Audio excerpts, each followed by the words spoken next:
The rise of alternative legal service providers has been a hot topic around the legal profession over the last couple of years. So we decided that we were going to devote an issue of the practice to really investigating this phenomenon. We took as a lead an article that I wrote with my co-author Maria Jose Esteban, which was published actually ironically in a book by PricewaterhouseCoopers put out on the phenomenon of alternative legal service providers. And our piece was called Taking the Alternative Out of Alternative Legal Service Providers. And the thesis is we should stop calling them alternatives because alternative simply sets them up in opposition to traditional law firms or in-house legal departments. And anything that is alternative, as we learned from alternative medicine or any other use of that word, always implies a certain marginalization of the phenomenon.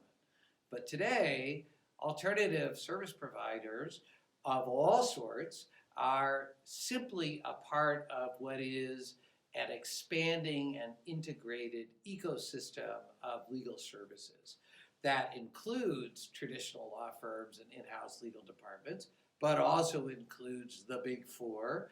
It also includes technology companies, flexible staffing as companies. It includes a whole range of providers,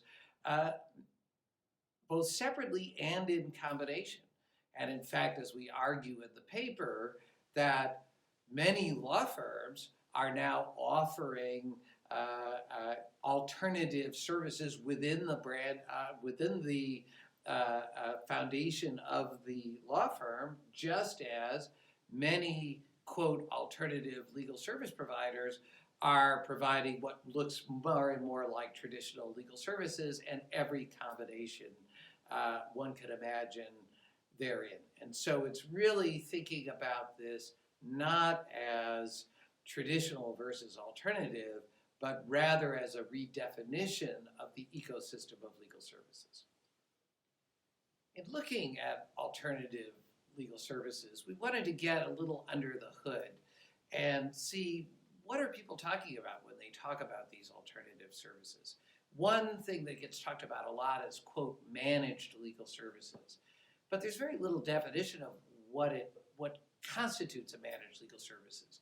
So what we thought we'd do is look at managed services in the context in which it originally was used, and that was IT services. And so we investigated how managed services originally worked in the IT context.